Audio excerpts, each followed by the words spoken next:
FM, The Source.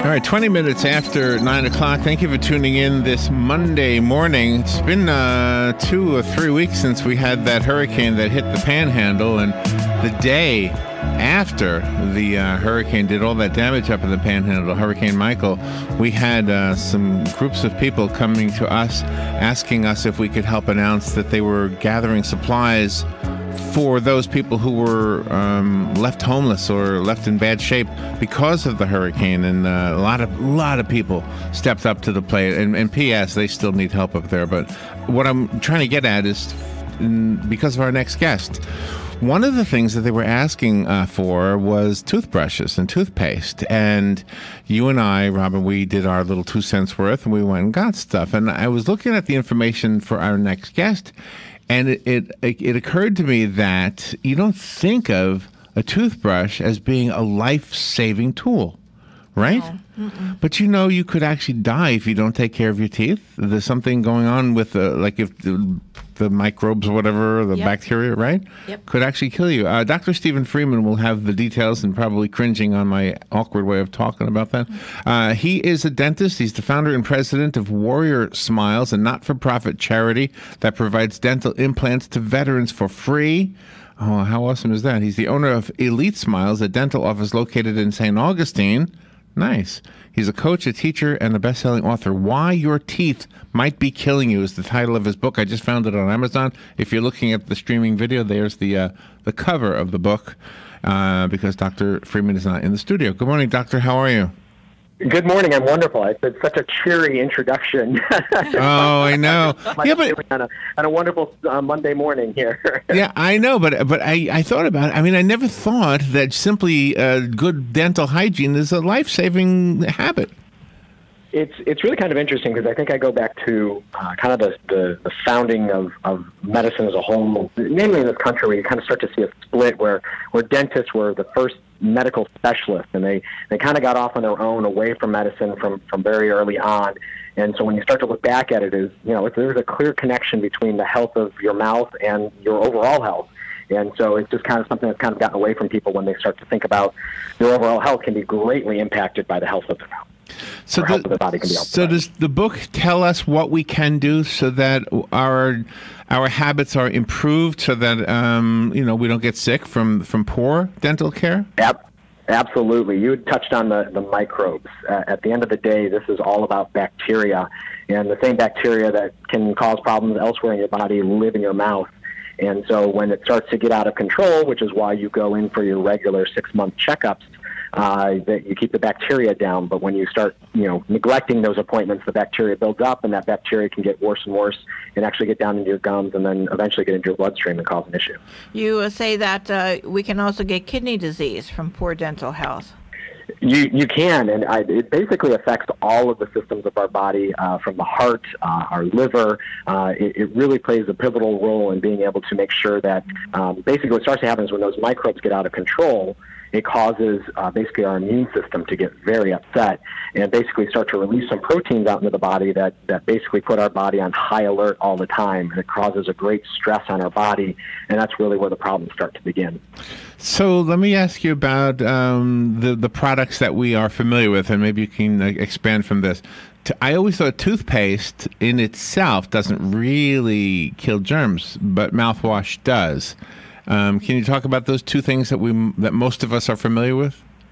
Definitely. I think you hit it on the head. For the most part, really what toothpaste does is it delivers fluoride to the mouth and then also makes our breath smell better. But the big thing is, as you mentioned, using different mouth rinses actually do a lot to actually kill bacteria. And some are better than others. Like scope, the only important point of scope is actually to make your breath smell better. But things like Listerine, especially if you can find it without alcohol, I know kind of people know about that burn when you're swishing with mouth rinse.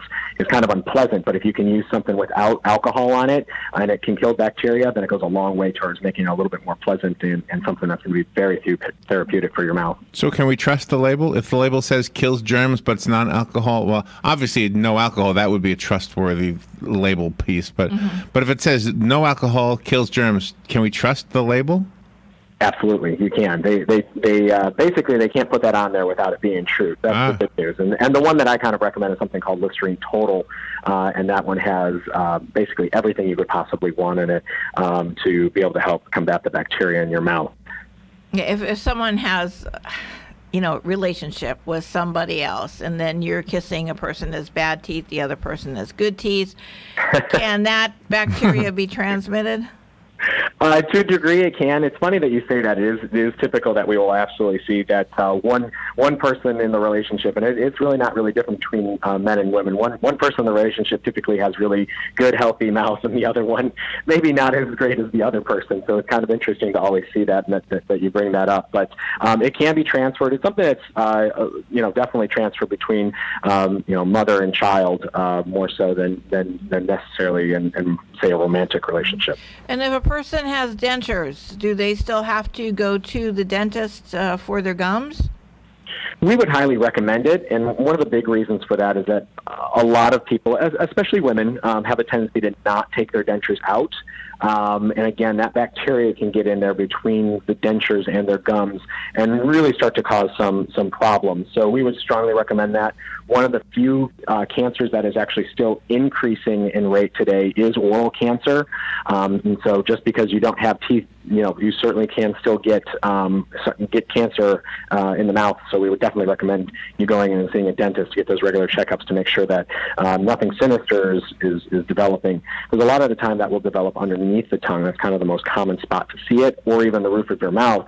So either people aren't looking underneath their tongue, or if they have dentures, most likely the roof of their mouth is being covered and they can't see it anyway. So it can kind of get scary. So definitely get that checked out. So if health problems can be caused by germs in the mouth, can you as a dentist looking into a mouth maybe see evidence that something else is going on? Like, can you tell by looking at somebody's teeth if they've got a possibility of something going on with their kidneys or something else?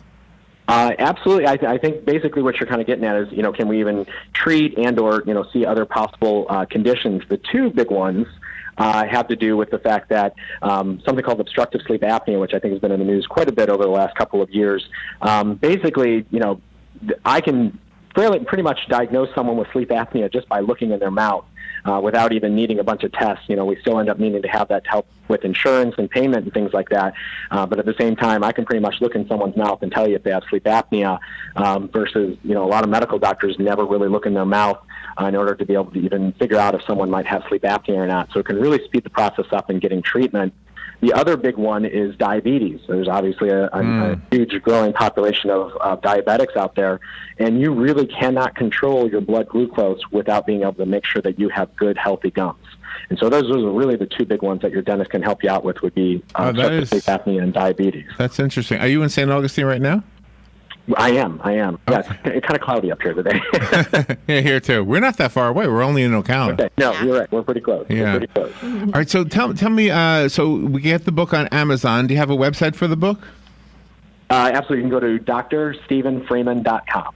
Okay. And when there are newborn babies and they start cutting their first teeth after the teeth come in, do you recommend some kind of dental hygiene? At the end of the day, as long as the big one is not to put a child or infant to bed with a bottle. That's the big one. I'm not too concerned, and there's really not too much we can do when the teeth first come in.